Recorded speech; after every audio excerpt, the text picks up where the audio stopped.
Hello, welcome to Lucy's, Alice, and Charlie's show.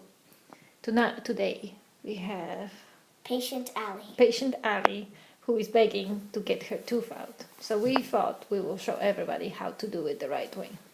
What you need is A child. fish line, which I found this one, but any would do. The reason why we use fish line is because it's the strongest and the possibility of it breaking is much smaller. So you usually just pull the tooth out on the first yank. Then what you have to do is you have to attach it to the tooth. And you get a child. What you need to, yes, and you have a child. You have to have willing child. If your child is not willing, don't do it. You're just gonna scare them out. My child is willing, so I'm gonna do it for her. So what you need is wiggly tooth. Make sure it's wiggled enough that it's out of the line, because if it doesn't wiggle enough, it's gonna hurt and they're just gonna cry. You have to have the fishing line attached to the tooth. And the thing is, if you look closely, you will see that it needs to be all the way up. If it's somewhere in the middle or somewhere here, it's not gonna work. It has to be all the way up and it has to be super tight. Otherwise, it will not work.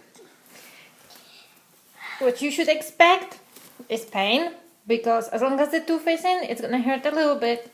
What you should expect as well is a little bit of blood, because no matter how little the tooth is in the gum, it will still bleed just a tiny little bit. Okay, now we have to attach that string to the door. Marty's going to attach the string that's on Allie's tooth to this door.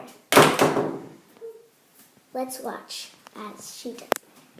Any recommendations while tying the tooth? You just have to make sure it's tight, because if it's big enough that it can slide off the door, then it's gonna slide off the door. Teeth are actually in your gum very, very well placed, so they do not come out too easily. Then you need to make sure that the person is away from the door enough to stretch the string, but not really pull on it. You go outside of the door. You make sure the door is closed, and then you ask your patient, your child, to open their mouth. Open your mouth. All the way. Say ah. And you do 1, 2, 3. And the tooth is out. There's her tooth, everybody. Yeah, we see our child. Show us. As I said, there's always going to be a little bit of blood. No matter how wiggly the tooth is, there's always going to be blood. And